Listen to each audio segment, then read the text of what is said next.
Welcome back to Jess and Kat's Kitchen Science. Have you ever needed glue for a school project? But instead of finding glue bottles in the cabinet, you only have a jug of milk in the fridge? Well, today is your lucky day because we will be showing you how to turn milk into glue. We will start by gathering all the materials: hot water, vinegar, powdered dry milk, baking soda, and coffee filters. We will also need bowls, measuring cups, spoons, a whisk or mixing tool, and plastic cups. There are minimal risks involved in this experiment, but be careful when you're handling the hot water. Do not ingest anything. If anything gets in your eyes, wash it gently with water immediately. Now we can start the experiment. First, we will measure out a quarter cup of hot tap water and add it to the bowl. If you don't have hot tap water like us, you can quickly heat it up. Now we will measure out and add 2 tablespoons of powdered milk to the hot water and mix it so it dissolves. We're using powdered milk because the milk needs to be warm or hot. You can use regular milk from the carton. Just remember to heat it up. After it's dissolved, we can add 1 tablespoon of vinegar and stir. This should make the curds form. If curds don't form, well, then the milk needs to be warmer or just add more vinegar. When a solute is dissolved within a solvent and its molecules are evenly distributed, it makes a solution. Vinegar is a solution of acetic acid, which is the solute, in water, which is the solvent. Acetic acid is generally a weak acid, and its chemical formula is CH3COOH. Casein is a protein found in milk and dairy products and are generally used in protein powders. Milk and vinegar are the 2 reactants that undergo a chemical reaction to make casein a natural plastic. Its molecules allow it to be flexible and a great bond between substances. Now back to the experiment. The bowl should contain solid curds and excess whey. Once the curds are fully formed and visible, set up a coffee filter over a cup. Pour the mixture into the coffee filter. Now, hold up, what in the world are curds? Great question! When you add acids to milk, such as lemon juice, or in this case, vinegar, the milk proteins form into solids because they are all getting tangled up. This is called coagulation, and this process is used in cheese making. Wow! Now we squeeze the curds in the filter to remove the watery whey. We pour out the whey and put the curds in an empty bowl or cup. Now we break up the curds into small pieces. Add 1 teaspoon of hot water and 1/8 to 1/4 teaspoon of baking soda. The baking soda is added to break down the lumps of curd the vinegar formed and make the glue into a smooth liquid. Observe the foaming from the curds.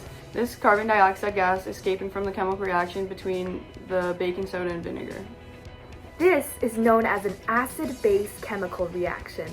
The baking soda acts as the base and the vinegar an acid. Its chemical equation is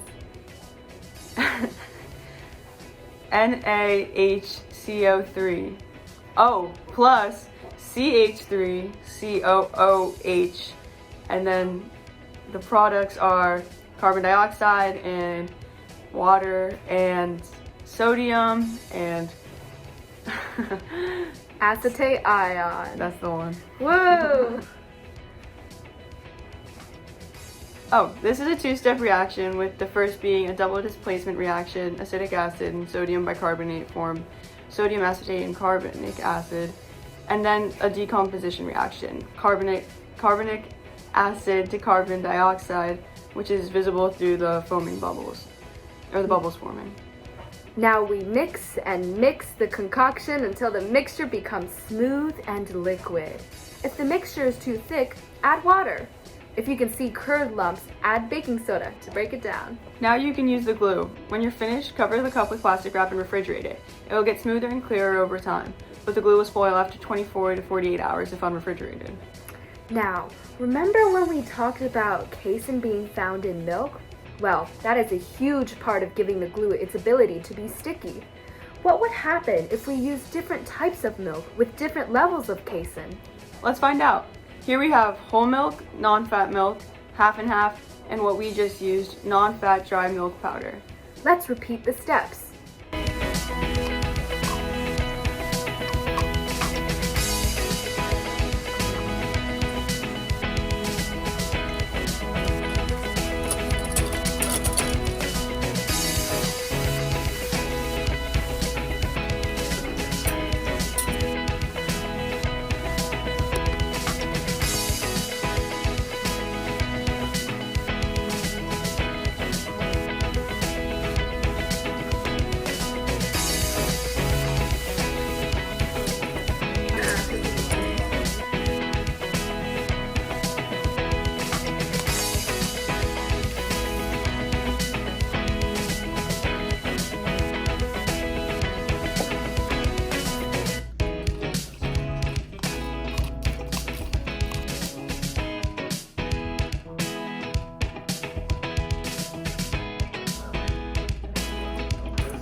Now we have 4 types of glue. Let's test out these glues on clothespins. Whichever holds the strongest is the best glue. We let the glue sit out for 12 hours just so it can settle and get smoother. Now we're back to glue the clothespins. We might have waited a little too long, which made the glue dry out a bit, which is promising because glue dries. As the water evaporates, what's left over is the dry casein, forming that plasticky consistency. That explains why the half and half, which has so much fat, is more liquidy, and why the non-fat milk dried a little too much. Now we wait 13 hours for the glue to dry after applying it to the clothespins. Few moments later. First we got powder and base. Oh! Wow, it's even sticking to the paper. That's some high quality glue, I don't know. I know, right? Non-fat, it was not a success. Quite sticky, it stuck to the paper. Hard to apply, Yeah. but that plastic was still formed on that paper. This one I was able to break apart. Let's see if the whole milk comes apart. Uh-oh. That one snapped pretty easily. Now for the powder. Uh-oh. It's like opening a pistachio. No, this one's tough. I don't think this one's gonna. Oh my gosh. Doc Sayers, would you like to try? Just so you know, we're not lying. Doc Sayers is now gonna try. Pretty good glue, would you say? Pretty good glue. Woo! Wait. Nice and shiny, and it's kind of smooth Or even here. when I run my nail on it. Yeah. Well, you can see where the Nice and glue was, clear. but it's entirely For the whole. different texture. And then the half and half. It's white though, it's not as clear. Since the non-fat dry powder milk has the highest pure casein concentration, it made the best plasticky casein glue. Half and half, as well as whole milk, has fats that get in the way, and non-fat milk has a lower casein concentration than the non-fat dry powder. These two variables make it harder for the milk's casein to form curds when mixed with vinegar. So, the best milk to make glue with is non-fat dry powder milk, then non-fat milk, then whole milk, then half and half. The more casein, the better. If you loved this experiment, you can explore these experiments that have the same concept. Baking soda and vinegar is the basis of many chemical reactions and science projects. If you're interested in exploring this reaction, check out our videos on erupting volcanoes and foam fights. Thank you guys for watching. We hope you learned something new today.